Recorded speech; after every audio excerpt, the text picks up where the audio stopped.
Welcome back, everyone.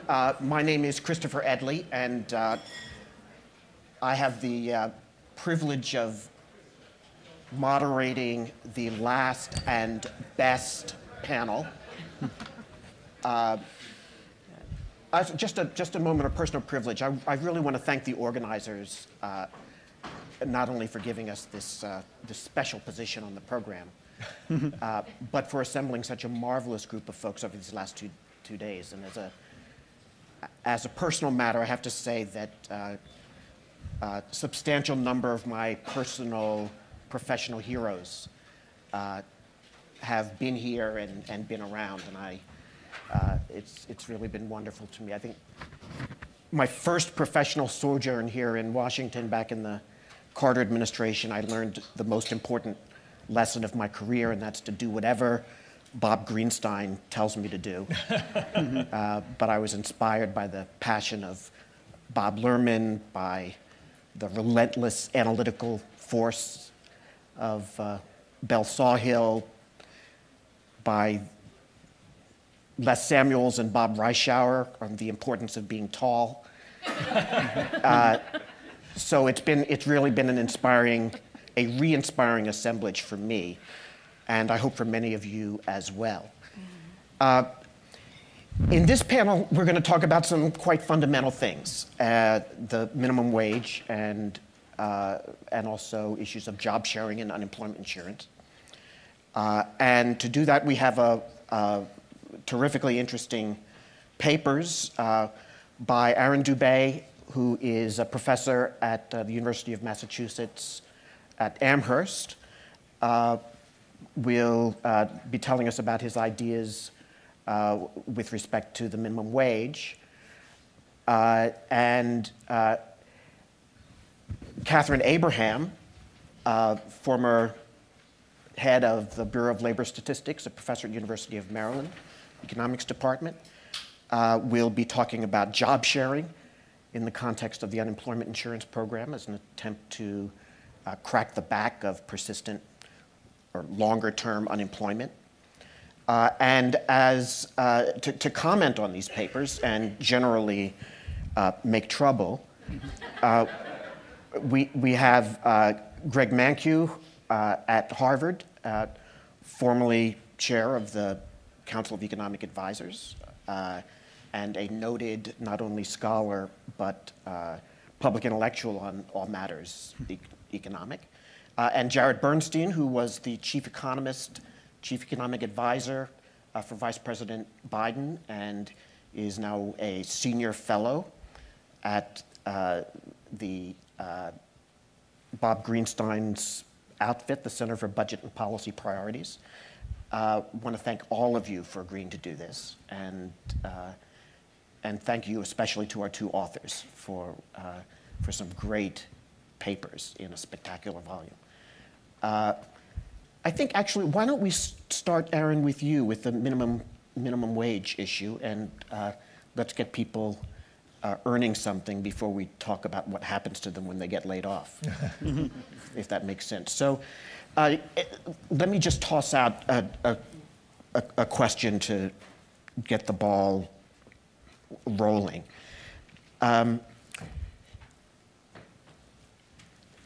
You talk a lot about both the question of where the minimum wage should be pegged and also the interaction between the federal minimum wage on the one hand and state and local minimum wage on the other.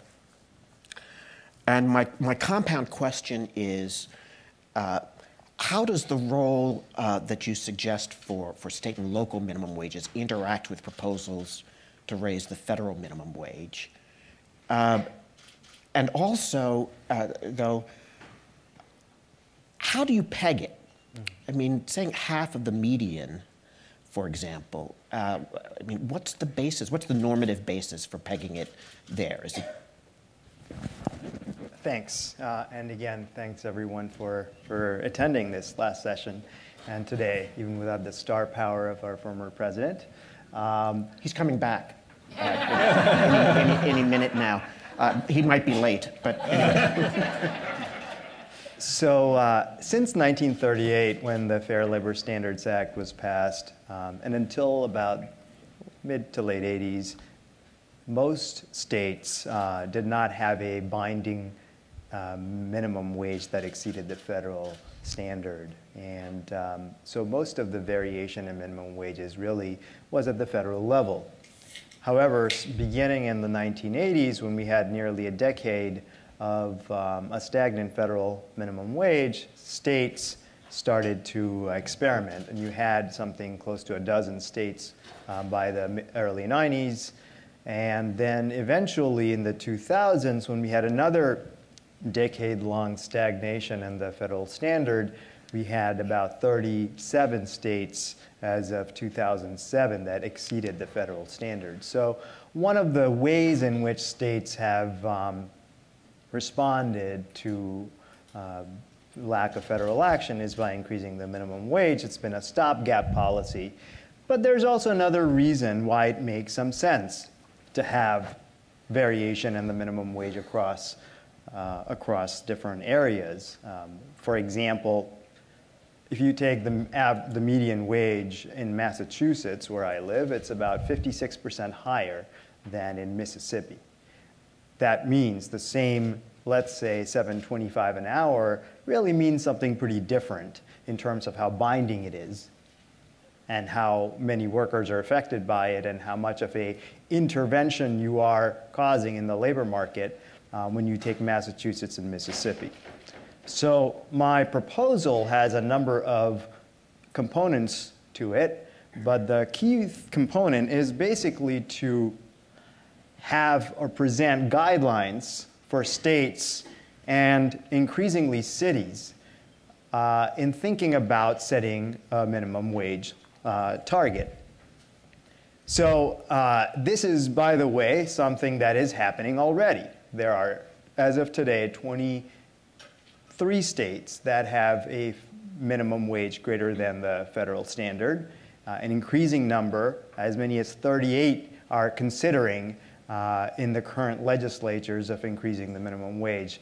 There's 10 cities now that have enacted minimum wage, which is really a recent development in the last decade, and a number of others are considering it. So this is happening already. What I am doing is to propose some guidelines and thinking about how both states as well as metro areas and regions can think about setting standards that make sense for their labor market and that make sense regionally. And for that reason, it's important to have in mind something about what the wage distribution would have been like had there not been a policy. We call it the latent wage distribution. And it turns out a good proxy for that is a really simple one, taking the median wage.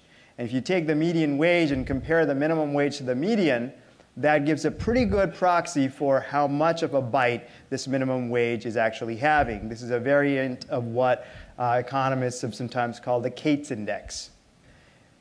There's a lot of historical as well as comparative evidence or examples of that Cates Index, of the minimum wage to the median full-time wage, which, because it's a mouthful, I'm just going to call it the median, minimum to median ratio,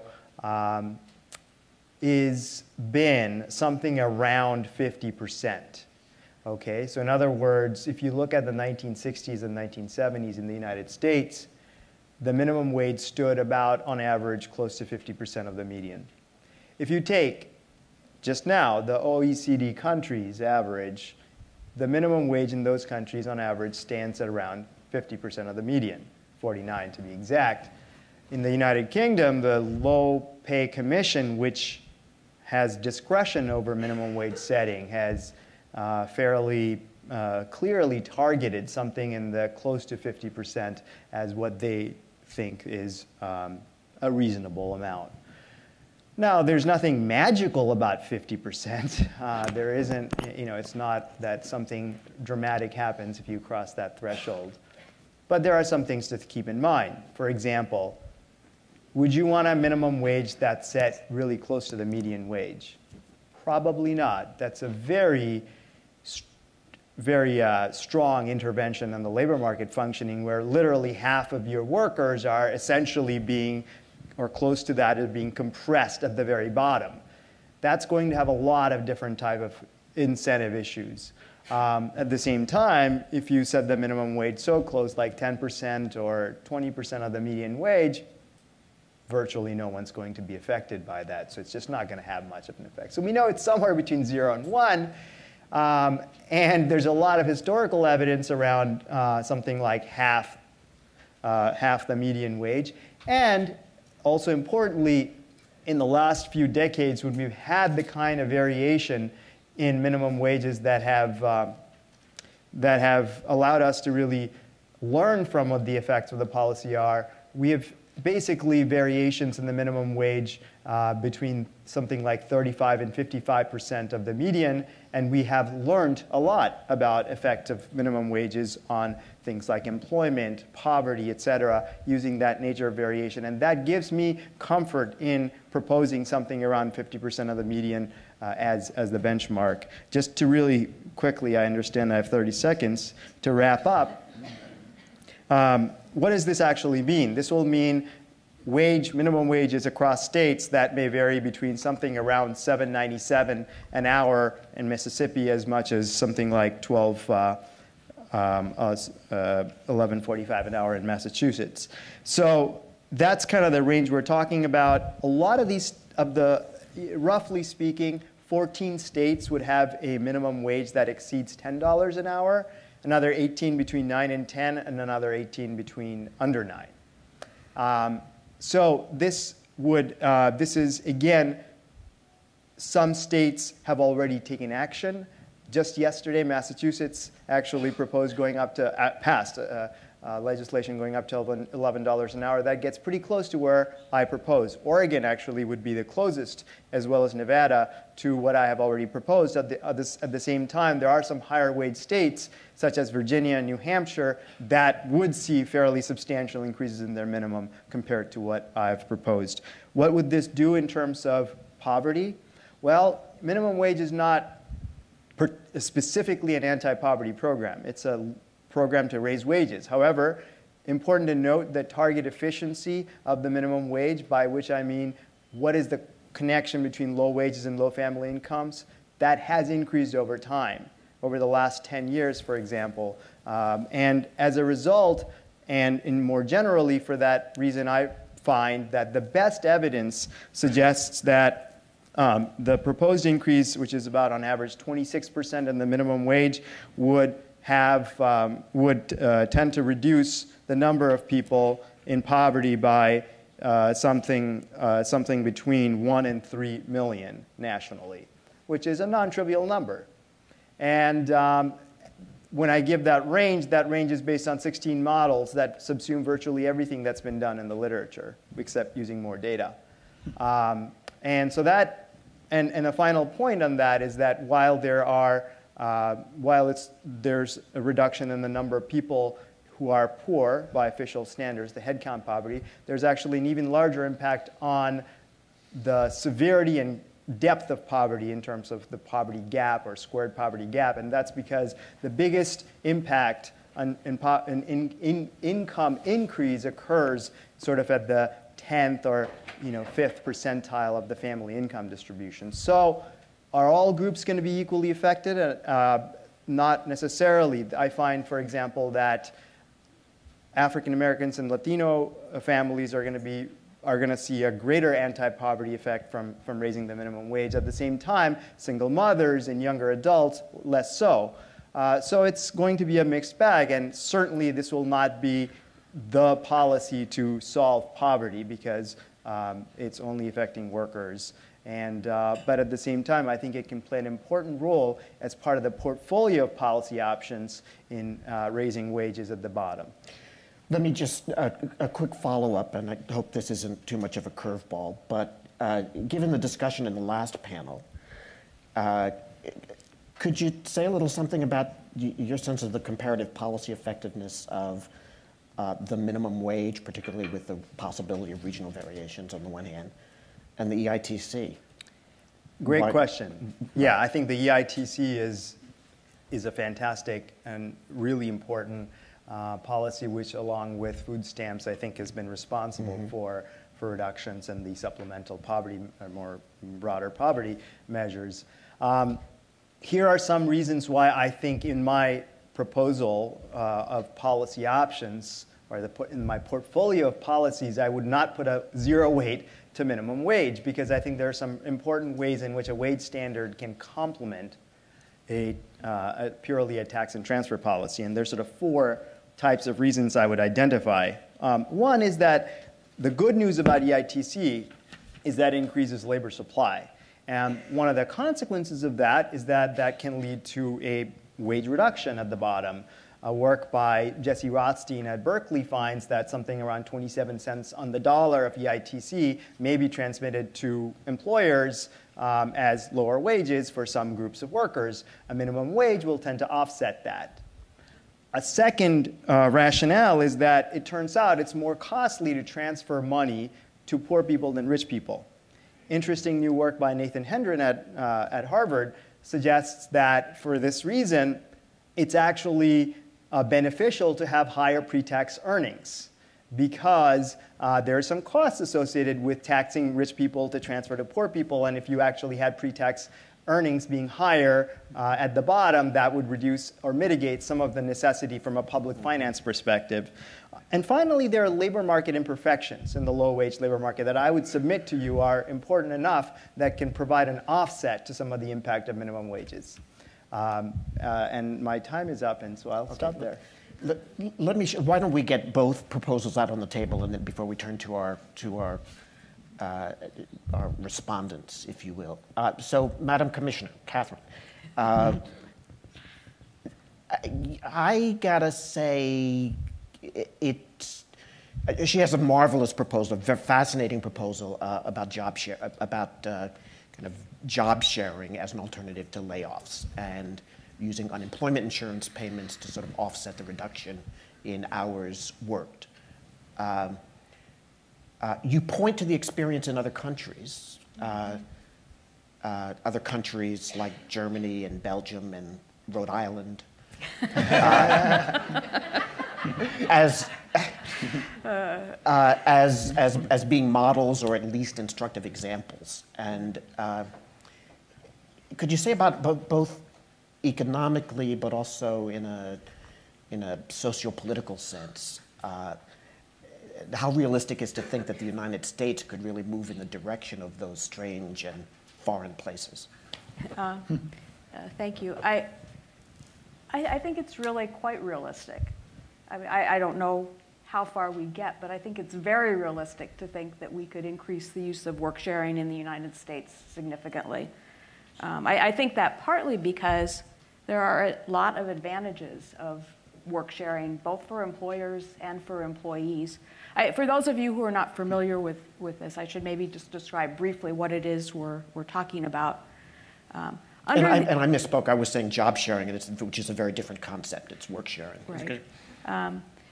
So every state in the U.S. has an unemployment insurance system, and if people get laid off, they can collect benefits under the unemployment insurance system. What work sharing is about is letting people whose employers reduce their hours collect partial unemployment benefits. So an employer who needs to cut down on their labor costs because demand is temporarily low would have the option of, instead of laying off 20% of the employees at the place of work, of instead cutting back the hours of the workers from 5 days a week to 4 days a week. They'd pay them 80% of what they'd been being paid, and then those employees would collect a prorated share of their unemployment insurance benefits. So that's the idea. I think that's clearly advantageous for workers as a group. We know that the costs of getting laid off from your job are really high. They can be very persistent. It can affect not just the workers, but their children, their families. I think there are advantages to doing this for employers as well. it's disruptive to lay people off, and then if demand picks back up and you have to hire and train, that can be expensive. So I think there's a lot of advantages, and that makes me think that it is realistic to believe that we could end up with substantially more use of work sharing than we have now. So the obvious question would be, if it's so advantageous for everyone, why don't we see more use of it now? And I think there's a number of reasons for that. One is that it's very easy in this country to lay people off. And the costs are often quite low. We have experience rating in the unemployment insurance system, but it's highly imperfect. So it's easy and low cost to lay people off. In a lot of states, there has not been a work sharing option. Headed into the recession, there were 17 states that had work sharing programs on their books. The rest did not. And even in the states that had work sharing programs, the awareness that they were available was generally very low. And in some cases, even if employers found out about the programs and were interested in them, the way that many of the state laws were written was quite restrictive. And so that employers might not be eligible, or they might face higher tax rates if they chose work sharing rather than layoffs. And the process was somewhat cumbersome. So I think there are good reasons why we haven't seen more of it. As you said, Rhode Island is kind of an outlier. In the state of Rhode Island, the use of work sharing has been much higher than in other states. And that's, I think, because in Rhode Island, there have been people there who were really believers in the idea that work sharing might be a good option for employers. They did a lot to promote it. They did a lot to make it easier for employers to use the program. So that makes me optimistic. Communists. Senator Reid, Senator Jack Reid has been really instrumental in this, but also folks in the state agency that have been big advocates. So we've taken some, so that makes me think that if you make people aware of the program, that more of them will use it. We took some steps in 2012 in the Middle Class Tax Relief and Job Creation Act to encourage more states to adopt work sharing programs and to put a little money into their administration of these programs. And actually, we've seen more states moving in the direction of implementing these programs. The numbers in our paper are actually now wrong. 2 more states have passed work sharing laws since we wrote the paper. So there are currently 28 states plus the District of Columbia that have these laws on their books at the moment. But I think there is more that we could do to promote the use of work sharing. We could require all states to have work sharing as part of their unemployment insurance laws. We could prohibit some of the restrictive provisions that limit use. We could fund them to actually administer and promote the program. And we could, maybe the most important thing we could do is when we head into another economic downturn, we could put some federal dollars into supporting work sharing so that people don't get laid off and then we end up having to spend federal dollars to support extended unemployment benefits. So just a quick follow-up. If I can push you a little bit on this, from the perspective of, I guess, 2 issues. One is, are there any dangers that this would be gamed by employers? I mean, let's say I just need to fatten my bottom line a little bit this quarter. So I pretend to lay off people, but basically cut my payroll and use unemployment insurance to backfill. But it reduces my labor costs. Is there any risk of that? But then the complementary issue that struck me is, you say it's good for labor. It's certainly good for people who would otherwise be laid off. Right. But if you, for example, look at the position of somebody who, by contract, is in a LIFO, last in, first out kind of layoff structure, a union contract or public employees or something like that, they probably feel pretty safe from layoffs.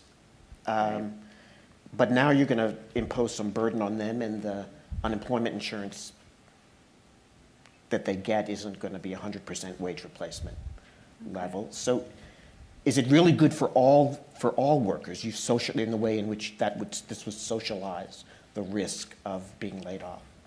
So you've really asked two questions. First, you were asking about the potential for employers to game the system with this. I guess I'm not super worried about that. You could have the same thing with regular unemployment insurance. Good. Okay. We could talk more about that, but that's not high on my list of things I'd be concerned about with this. Although with the kind of gaming I was talking about, I get to keep the workers and their labor output, right? I'm just not paying for 100% of it. Well, I mean, you could also pretend that they weren't working for you and collude. Okay. You'd have Okay. to collude with your whole workforce in order to do this. Right. So Okay. I think it might be hard to pull off. Okay.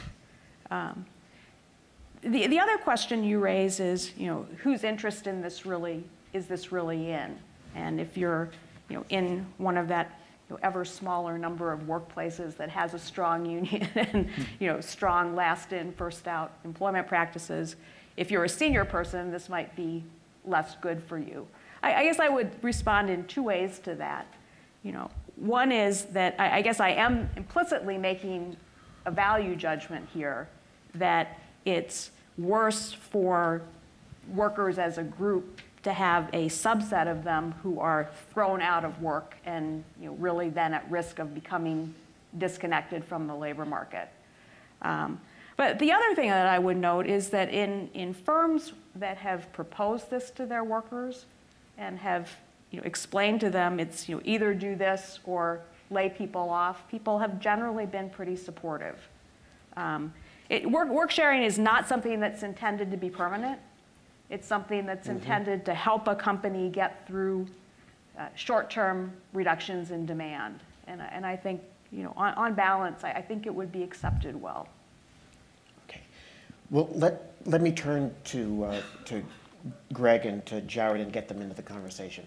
Well, I guess if I call Katharine Madam Commissioner, I have to call you guys Mr. Advisor or something, something like that. But Greg, let me ask for your general reactions to these two proposals. Sure. There's elements in both proposals that I like. Let me start with the minimum wage and put it in the broader context. I think when you think about the minimum wage, you have to think about it in terms of the broader social safety net. And I think I come to a slightly different conclusion. I actually view the EITC as far, far better tool as an anti-poverty program than the minimum wage. The minimum wage sets wages at non-equilibrium levels. There's an excess supply of labor. The market probably doesn't ration the jobs efficiently. So I see the minimum wage as particularly distortionary. I also see it as particularly poorly targeted. I mean, there were some statistics in the paper that you could see the glass is either half full or half empty. I think one of them was something like half of the benefits of the minimum wage go to people who are less than twice the poverty line. I think that was the number you cited from CBO. That means that half of it's not. And if I told you I had a program that half of it's not going to the people it's supposed to be going to, that'd be a pretty poorly targeted program. My first job was a minimum wage job. I was from a solidly middle-class family. The government didn't need to help my family out. The other thing in terms of thinking of targeting is who's paying for it. The minimum wage literature tends to focus less on this. So there's benefits to the minimum wage worker, but who's paying for it? Well, it's the firms and then ultimately the customers of the minimum wage businesses who are paying for this. Who are they? Well, go into your typical fast food restaurant that's paying minimum wages. Look around at the customers and say, who are these customers? My guess is you're not going to see a lot of private equity guys and hedge fund managers in there. It's typically sort of middle income to lower middle income families who are paying for these minimum wages. So I view it as poorly targeted from both sides. So if I had my druthers in a perfect world, I would see a substantial expansion of the EITC along the lines we talked about in the last session, and a complete elimination of all minimum wages. Because the EITC is just the better remedy. So I feel it's a little bit like it's important to have disagreements on these panels. The minimum wage started in 1938, but the EITC was much later. But in medicine, when we get a new drug, we stop taking the old drug. In social policy, we just keep taking more drugs. So I would go in a very different direction. Now, on the other hand, if we're going to have a minimum wage, it certainly makes sense to be to pay attention to local conditions. I mean, you can see it's clearest in the stand. Suppose the UN had a minimum wage. They had a worldwide minimum wage. That'd be kind of crazy because a minimum wage that would be appropriate for the United States would be devastating to a developing country, and anything that was appropriate for a developing country would be meaningless in the United States. And Mississippi versus Massachusetts is not quite as big a difference, but it's the same kind of thing. So the idea that you want to be that one size fits all is not right is clearly correct. I agree with that 100%. And of course, it's an old idea, the idea that federal policy shouldn't necessarily be one size fits all. It goes back to this idea of federalism. And that's why we should maybe let some things happen at the state level. So maybe one implication of your argument would be, we really should be inured to local conditions. Let the federal government get out of this minimum wage business and leave it up to the states entirely. And my guess is you could sell my Republican friends in Congress if you want to pitch it in that way rather than the way you've pitched it. Okay, work sharing. I actually think work sharing is a good idea. I really like that a lot. So you think about employers and employees trying to come up with optimal arrangements in the midst of an economic downturn. It may well be the case that work sharing is an optimal arrangement between employers and employees. There's different ways to sell this. The way the paper sells it is, well, work sharing has worked in a lot of Western Europe, and maybe we should sort of emulate Western Europe. Again, that's not my Republican friends in the House are not going to be convinced by that argument. Yeah. We need a labor market more like Western Europe. But there is another way to sell this, which would be, we have public policies that have tilted the playing field in favor of layoffs against work sharing. Yeah. So we're interfering with what private arrangements would be. Let's get the government out of this and let people deal with this privately, optimally themselves. And so I think that'd be a great way to sell this, is saying, look, we want to simplify this so the government's not interfering with optimal arrangements between employers and employees. And I think that is pretty compelling. Now, there's a lot of discussion here of marketing of this. We need to market these things better. And when I was reading about that, I immediately thought about my iPhone. I recently switched. When I worked in Washington, I got hooked on a BlackBerry, and I only recently got rid of that addiction just a few weeks ago, and I switched to an iPhone. Now, how many hours do you think I spent reading the owner's manual that came with my iPhone? Zero. That doesn't even come with an owner's manual, as far as I can recall. And so you pick it up, and you basically start using it. And if you read the biography that Walter Isaacson did of Steve Jobs, they spent a lot of time designing this, make it idiot-proof, make it so simple that a child could pick it up and start using it without any instructions. Literally children they had testing this on. Economists, too. It was harder for me than my kids. There's no question about that. There's no question. Social policy often doesn't have that imperative, trying to make this idiot-proof, trying to make things really simple. The problem is that all these social policies are written by people in this room who love thinking about the details of rules and regulations. These are used by people who really don't enjoy the rules and regulations. And as a result, they just kind of ignore them. And so I think marketing this and saying is one thing, but I think when we design the policies, we need to design these really, really simple, so that so you don't need an owner's manual or a very short one in order to start using these programs. I'll stop there. That's great. So, Jared, what do you think we ought to do? I mean, besides get Greg a better set of friends. That would definitely solve a lot. And he'd probably be happier too. Well, I don't want to take my time to argue with Greg's scurrilous attack on the minimum wage, other than to say I do have some strong differences that I think are backed by lots of empirical analysis. So, for example, I think it was implicit in Greg's comments about how bad the minimum wage is for employment, that all of the incidence falls through prices. And in fact, there's very compelling evidence that that's far from the case, and that the price impacts are there, not zero. Same with the employment impacts. I don't think there's zero, although, as Aaron suggested, smaller, moderate increases may get you awfully close to zero.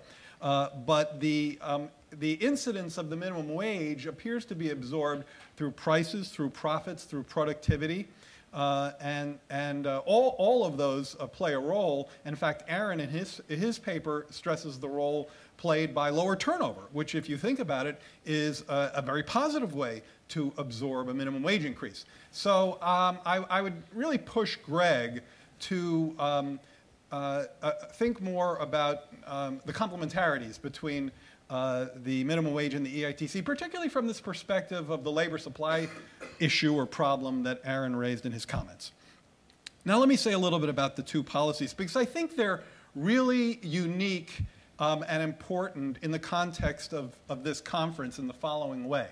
A lot of what we've heard, and I think I would endorse a ton of it. I think there were many great ideas that paraded across this stage, call for federal action of the type that is pretty far-fetched in the current climate, where gridlock prevails and, if anything, seems to be getting worse before it gets better.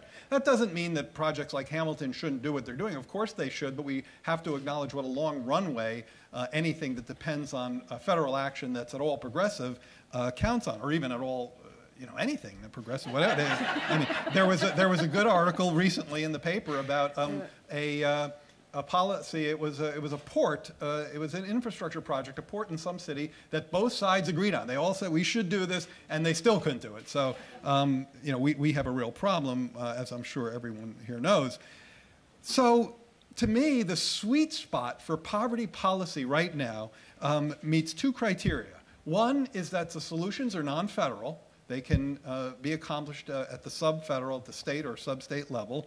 And two, they are either costless from a budgetary or fiscal perspective, or kind of close to it.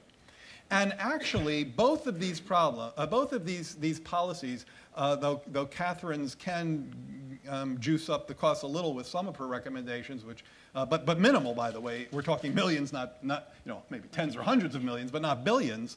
Both of these have that characteristic. Aaron's proposal has very few costs outside of workers, any workers that would be affected on public payrolls, and perhaps some fiscal benefits from taxes on higher earnings. And Katharine, if you read her paper, she and Sue Hausman make a number of suggestions that would have budgetary implications, but I think they're pretty minimal. There's one that she mentioned, experience rating, lowering, they propose lowering the federal unemployment tax to participating employers, so that means there's some revenues foregone. But that seems actually like a smart idea when you think about the tilt in experience rating that I thought Chris's very good question about, aren't we sort of tilted toward, and Greg made this point as well, we're tilted toward layoffs right now. So I think the idea of reducing the penalty on the food tax for work sharing versus layoffs makes a ton of sense, because it's not a layoff. In fact, you're avoiding laying someone off. And they suggest federal funding to cover half of the benefits paid under work-sharing programs should be triggered when extended benefits are triggered. So that's another cost, and a few other things. I won't go. You can look at the paper. But these are minimal costs. So I think that those two factors, non-federal, minimal costs, really recommend these policies relative, in terms of possibility of implementation, plausibility, relative to a lot of what we heard. That doesn't make them better or more effective, but it does have them more implementation potential, and I think that's great. If I have time, I want to just offer two criticisms or things to be mindful of. Don't do that. What's No, that? I'm kidding. No, I'm sorry. Go ahead. It's really, one has to rack one's brain, I think, to find anything not to like about work sharing. And in this sense, I very much agree with the thrust of Katharine and Sue's paper and Katharine's comments today, which is, I don't know if it's marketing or selling. I totally agree with Greg's points on simplicity. But there's a box on there in what Rhode Island did, and if everybody did what Rhode Island did, I'm convinced that this would be much more used. I think it really is an informational problem, a networking deficiency, and so on. There are two things to be mindful of about work sharing that you may worry a little bit about. One is that it's important to recognize that while work sharing does keep the unemployment rate lower than it would otherwise be, which I think is a great thing, work sharing doesn't obviously create new demand. Work sharing spreads around the weak demand that there is. I don't know if it's that much of a critique, but it's important to recognize, I think, that you're keeping the unemployment rate lower, but you're really not creating new demand. You're just distributing the negative demand shock more broadly. And in that sense, it really is safety net-ish. Yeah. And then second, this one's really deep and gnarly. Somebody like, you need someone like Greg Mankiw to tell me if I'm right about this. But I wonder if, among those of us who are very mindful of the important multiplier effects of safety net programs, unemployment insurance ranks very high. The reason it ranks very high is because unemployed people lose their job, they get laid off when you're not doing work sharing, and they get a check that replaces something like half their earnings. They go out and spend it. And that's why it has such a high multiplier. If you look at Mark Zandi's estimates, it's well above 1.5, which is strong. One wonders if work sharing would have a dampened multiplier effect relative to the layoff style, having to do with the fact that you're not taking somebody's weekly salary, down to 1/2 of what it was. The change is more at the margin. So I just wonder if that would dampen the multiplier effect a small bit. And then on Aaron's policy suggestion, the only critique I really have is that this is and he said it himself, this is kind of happening anyway. A bunch of states are doing this sort of thing, and I think his paper's most important contribution is it provides a really useful guideline for them when they're thinking of where to set the levels, because I've been in these discussions, and it's pretty arbitrary. And so I very much like where he's taking this. I think if economics has something to contribute, it's not this age-old argument that Greg and I were starting to have. It's bad, it's good, I cite my papers, you cite your papers. It's more economists really ought to be thinking about the kind of thing Aaron is thinking about. How can we set the levels and implement this most effectively to diminish any of the negative incentives and build up but the problem is in, I think of it in the South, but I think that's kind of prejudicial. I think of the places that are just not going to change their minimum wage. They never have, and it's sort of unlikely that they will. They are under the federal minimum wage. And so we can't forget the importance of that policy as well, because as smart as we are about trying to gauge this and calibrate the parameters as Aaron has done, there are a number of states that they just won't go there. Katharine and Aaron, can you guys just straighten this two out? Katharine, start with you. No, I don't think I disagree with anything that Greg said. The point that you raised, Jared, about what switching away from layoffs towards work sharing would do to the unemployment insurance multiplier is a really interesting one. And as a data person, I guess I would say it's ultimately an empirical question. It's not obvious to me that there would be a big difference. I mean, you compare these two scenarios. In the layoff scenario, it's true, the people who are getting the unemployment insurance benefits are probably going to be spending all of that money. But on the other hand, if I'm one of the people who didn't get laid off and I'm looking at my colleagues who did and feeling more insecure about what my job situation is, I might start cutting back on my spending. Whereas in the work sharing scenario, I wouldn't necessarily expect that to be true. So I think it's a really interesting question, and it would be good to have evidence on it, but I think it's not obvious which way it would go. Maybe while I have the floor. Yeah. There was one point that I wanted to get out at some point. You might have been wondering why we were having a panel on minimum wages and work sharing and how those are related. And the comment that I wanted to make is that I actually think that work sharing, as we have proposed it, is in many ways complementary to a lot of the things that other authors have proposed over the course of these 2 days. If you have more apprenticeship programs and more, a better educated and trained workforce generally. Maybe if you have higher minimum wages and that leads employers to sort of invest more in their workers to make them more productive. In that scenario, I would think that that would be another thing that would boost interest in work sharing, because if you've got better qualified workers, you're not going to want to lose them, and that would increase, I would think, employer interest in doing this. So, and of course, the best anti-poverty program is work. is having a job. Right, Yeah. having a job. Aaron? Yeah, so I think just building off on that, I think, we can sort of make statements based on our priors about the nature of the labor market, but I think it's important to look at the evidence, and that's what I've tried to do in my own research on minimum wages, and instead of just sort of saying supply-demand equilibrium distortion, to look at actually what happens. And what I have found is in the range of minimum wages between, say, 35 to 55% of the median, which is where most of the variation comes from, there's not much indication of job loss when you actually use the sort of, I would argue, a credible research design. And at the same time, there are suggestions that by the time you get to 55 or a little higher, recent work that I've done suggests that there may be some more negative job losses. It's hard to know because we don't really have as much information on that range. But given the risk, that's why I stopped around 50 as opposed to saying 60 or higher. Interestingly, one reading of what my paper here is to look at the component I didn't really get a chance to talk as much about, which is about cities. Cities, starting with San Francisco, actually with DC, which had $1 above the federal minimum even in the 90s, and then San Francisco became the first city to have a substantially higher minimum wage than the state.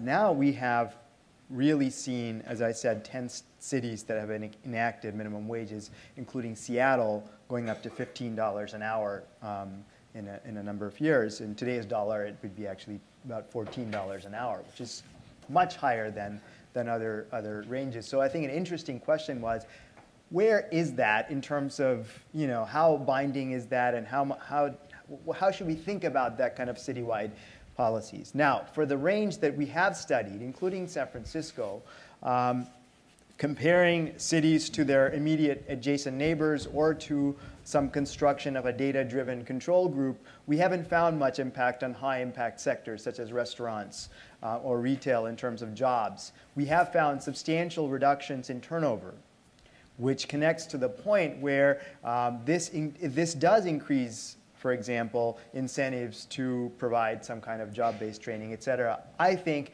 those kind of productivity gains are a partial offset. That's not to say that this increases profits, but it provides an offset, maybe to the tune of 15 to 20% of the labor cost is my best guess. But how should we think about citywide policies when you have much larger differentials? And I think there we have to be careful.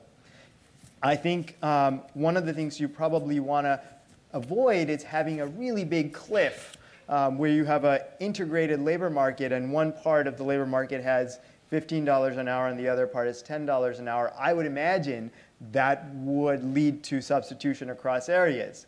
Now, we don't yet have that evidence, but Seattle is providing that for us. And so as economists, we should all say thank you. But you can avoid some of that. And it's encouraging to see, for example, in DC, as well as increasing in the San Francisco Bay Area, outlying cities and towns which are considering increasing their minimums, maybe not quite as much as the central part of the MSA. So you create some kind of a gradient which is fairly correlated with the earnings and hence the bite. It's hard to know how many places will be able to coordinate. I'm more hopeful about coordination at the city, at the metro level than I would be across states, for example. I think that's just a lot harder. But I think that's a useful thing to keep in mind. Another related thing to keep in mind is sort of, if you look at the list of where the target half median wage comes out to be, I show it for 20 top cities. And you compare that with the states, you'll find many of those cities, even if you could set a citywide wage, you wouldn't want to because the state and the city are pretty close to each other.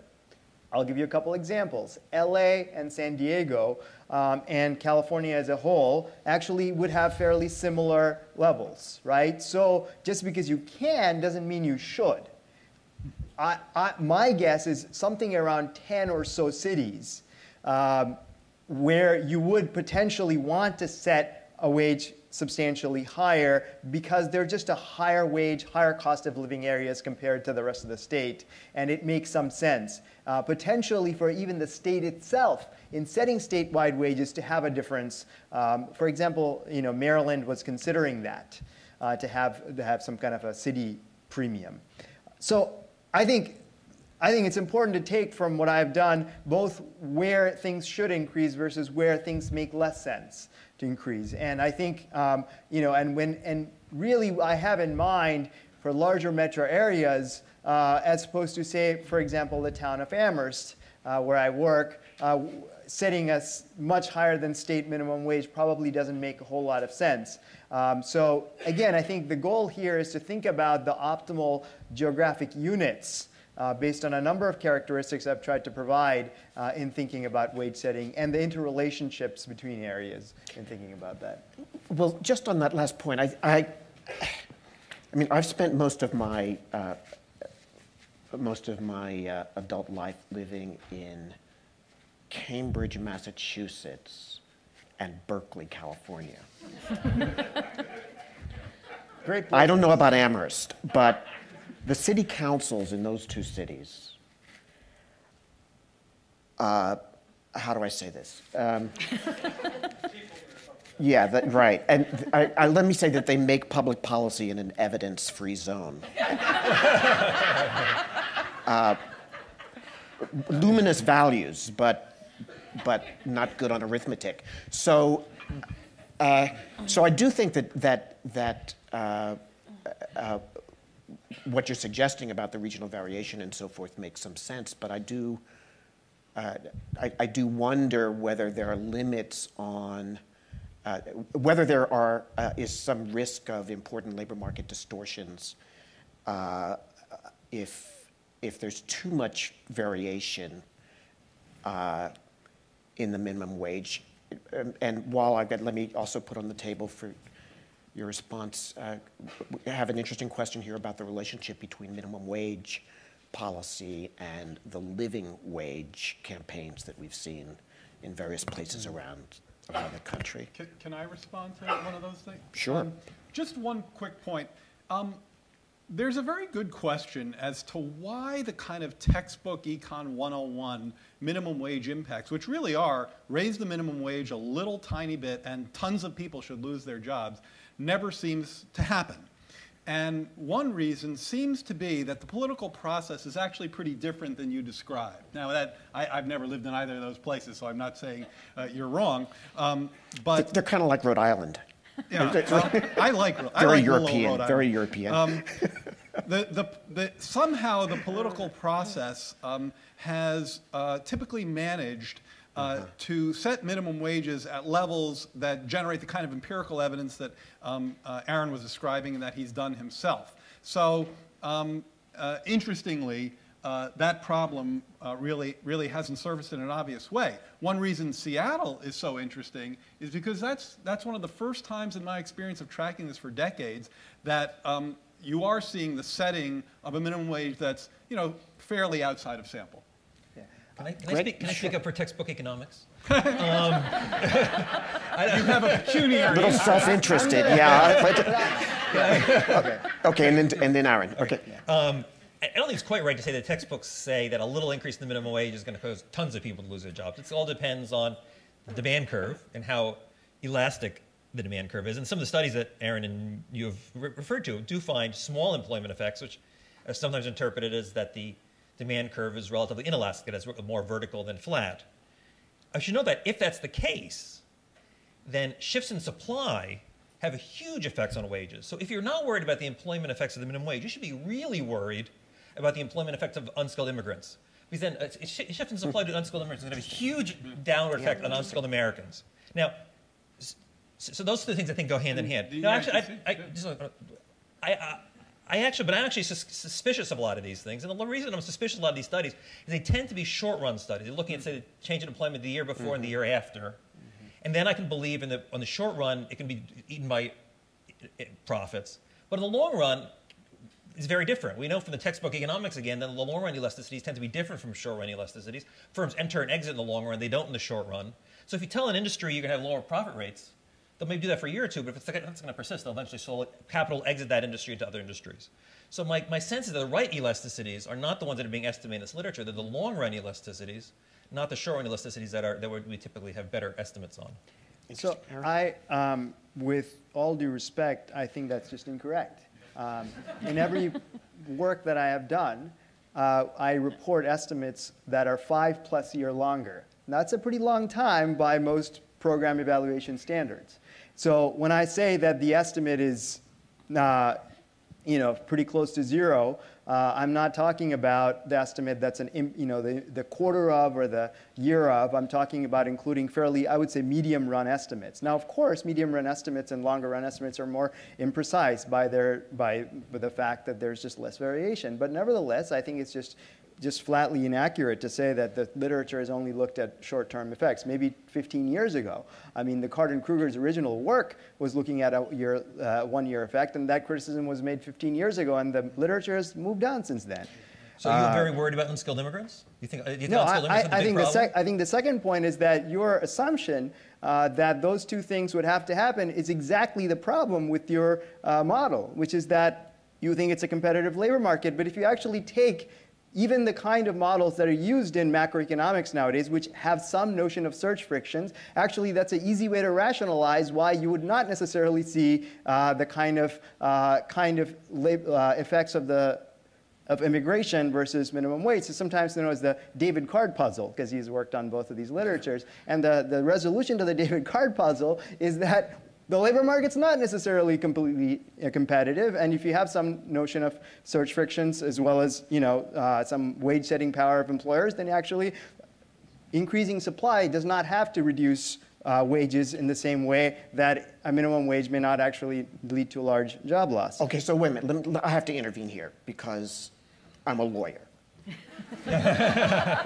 This isn't and costing we have four distinguished economists here, and it's almost as much fun as my last dentist appointment. I have to ask you: is there no experiment? Is there no researchy thing that you priests could do that would resolve this ridiculous, it's bad, it's good argument about the minimum wage that I've been hearing since I was 3 years old? And no, seriously, I mean, this is not climate change, where experiments are kind of complicated. Right? So there ought to be something where people who call themselves social scientists. All disagreements are not created equal. I mean, we disagreed 15 years ago and we disagreed today, but those are not in the same footing. We have a lot better data, a lot better methods, and I think the sort of he says, she says differences are, it's just, yes, we disagree, and any kind of observational data is going to be hard to come up with credible control groups. However, I would submit to you, we have much better evidence on that today than we did 15, 20 years ago. Do we agree? Not necessarily fully, but I think the economics profession has also come a long way. I think 25 years ago, most economists would have actually said that, yes, an increase in minimum wage will necessarily reduce by a noticeable amount, not necessarily huge, but certainly a noticeable amount, employment prospects of low-skilled workers. However, today, the IGM panel at University of Chicago, 40 leading economists, basically split equally on whether or not they think they would expect any sizable job loss for low-skilled workers. That's disagreement that is different from before, and as a result, plurality of those economists actually supported increasing the minimum wage to $9 an hour. That's different. I think we have more evidence. I think we are learning from that, and I think we have a more nuanced view of the labor market today than we did 15 years ago. And I think it would be better to let lawyers make the decisions.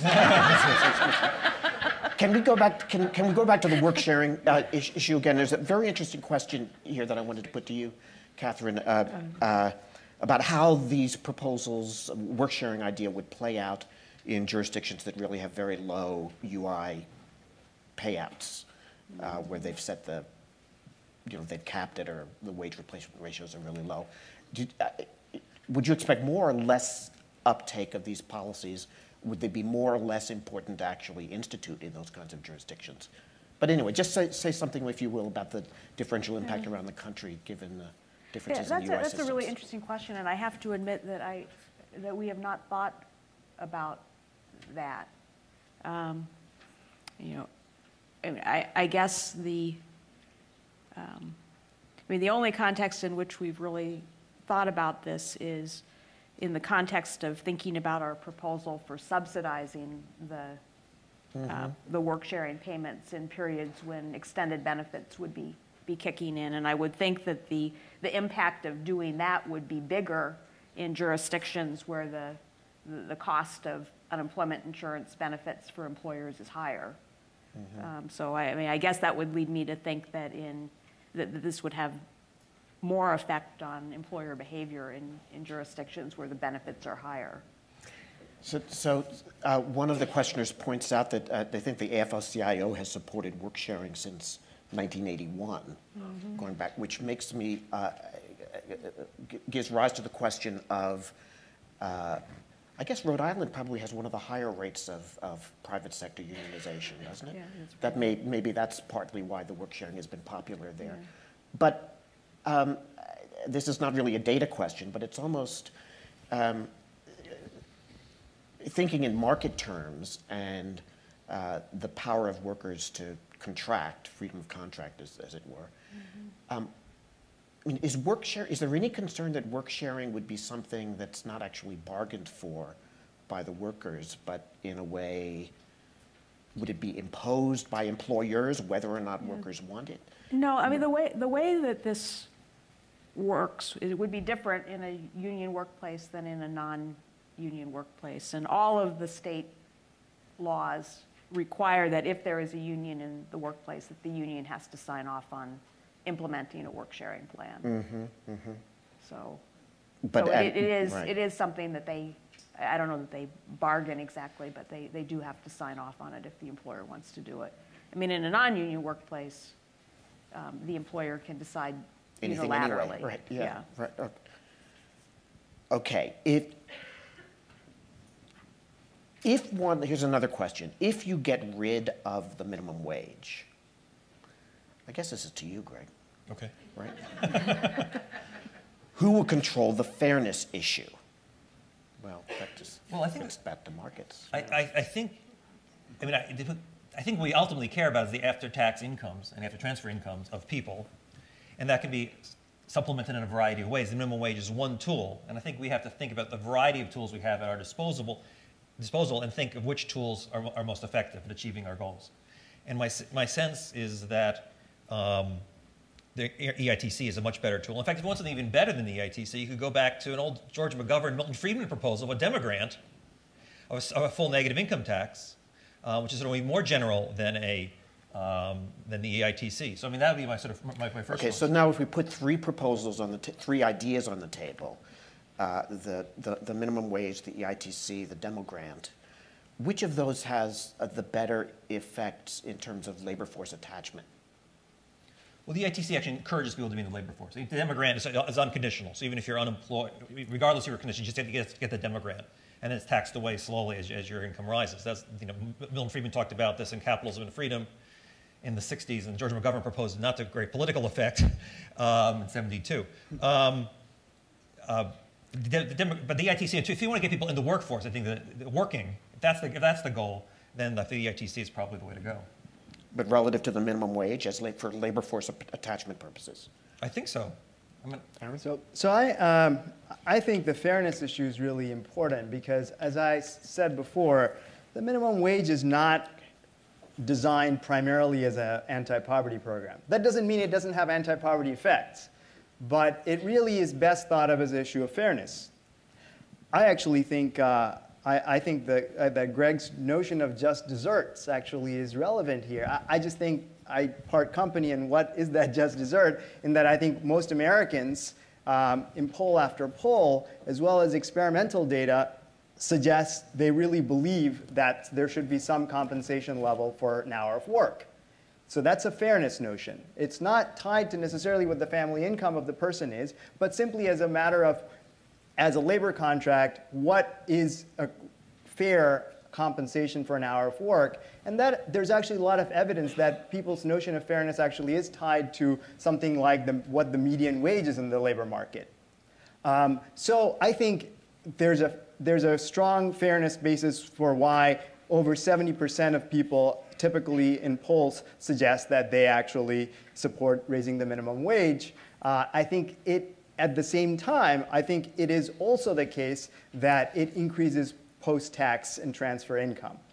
And it does so increasingly so. And by the way, it doesn't just have to reduce poverty, because presumably our sort of, I'm not sure what social welfare function different people have, but it doesn't discontinuously fall to zero, the weight on people after they, sort of have crossed a threshold of poverty level. So most of the gains, the vast majority of the transfers from the minimum wage increases accrue to the bottom half of the distribution.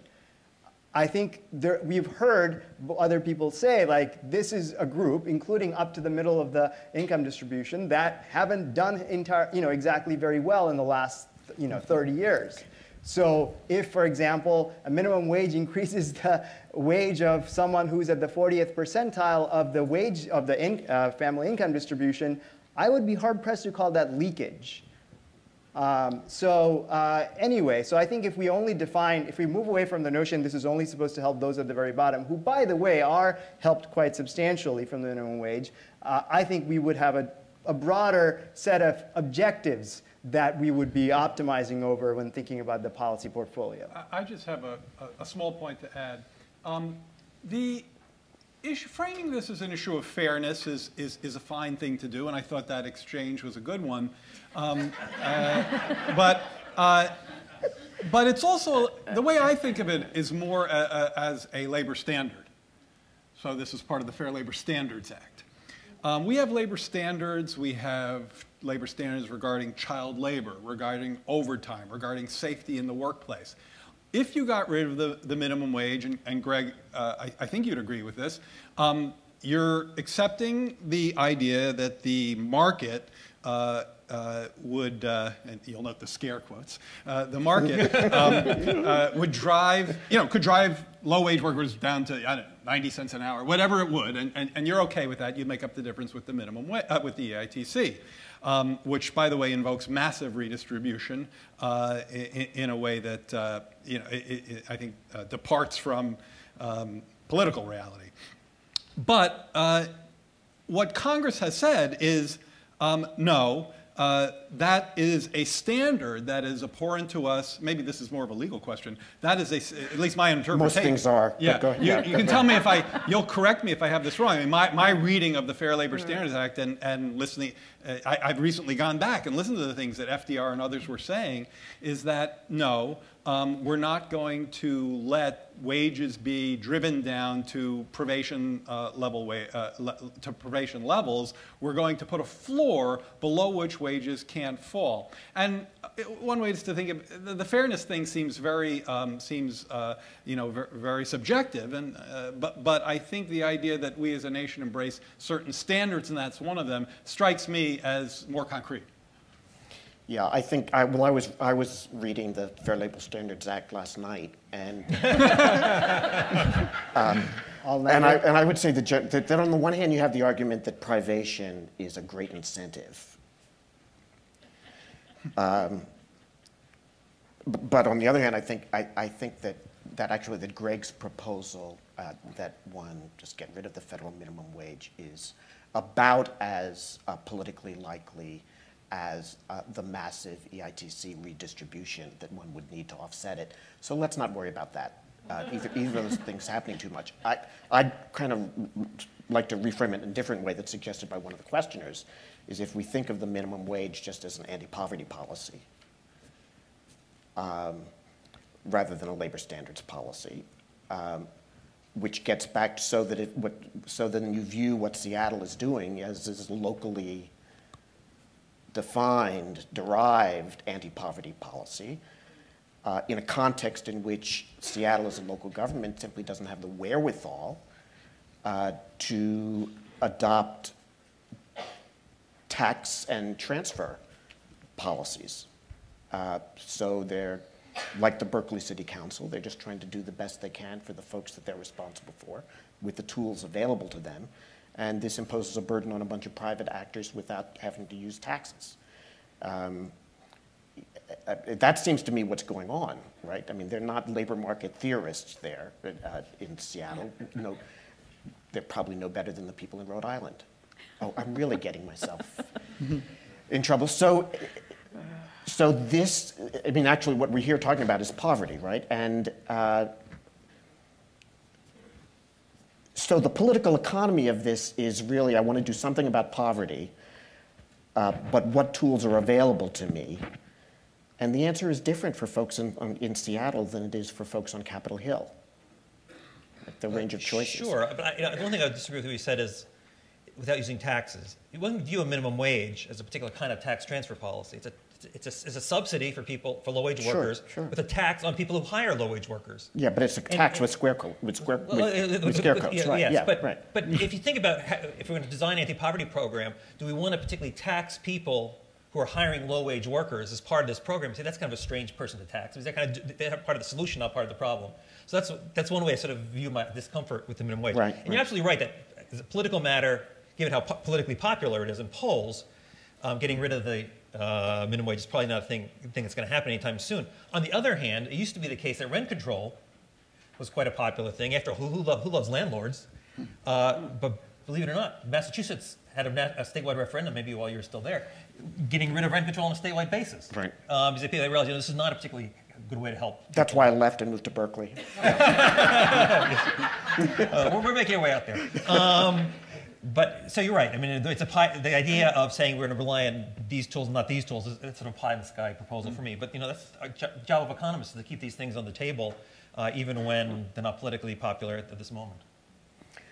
Well, the witching hour has come. Are there any final thoughts from our two authors in particular? I want to give you the...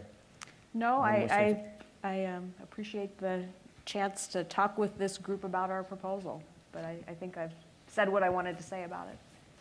I just wanted to say it was fun being talking to Greg about this. Yes, it was. I hope it was for you all. That's one word. Well, first, please join me in thanking our panelists, and then we'll wrap. Stay. I was just handed the assignment of wrapping up the conference. So thanks for coming. See you some other time. I am. I guess I drew this because I'm on the advisory board for the Hamilton Project. I think this last day and a half has demonstrated quite powerfully and elegantly why the Hamilton Project has to be. And if anything, it needs to grow and expand and stretch its wings and all of those kinds of things. Because bringing this kind of attention and this caliber of engagement to face the most difficult and pressing challenges the nation faces is exactly what we need more of. We need more intellectual capital to bring to bear on these difficult problems. In an era of gridlock, in an era of fierce, debilitating, and demoralizing partisanship, I think I'd make the argument that the need for this kind of intellectual capital is stronger than ever, because short of prayer and miracles and the assistance of the faith-based community, getting beyond the gridlock and the bitter partisanship is probably not going to happen without terrific ideas. Rigorously developed, embraced with passion, and advocated with luminous values. None of that is possible without work of the sort that the Hamilton Project has been undertaking. And by your attending this event, by your engaged participation, by the buzz in the halls, you're doing a lot to validate that proposition. And for those of us who have been working with the Hamilton Project, your participation is a wonderful reward So thank you very much for your attendance, for your support. Please stay tuned. More coming from the Hamilton Project on a station near you. Okay? Thank you, everyone. Thank you. Thanks.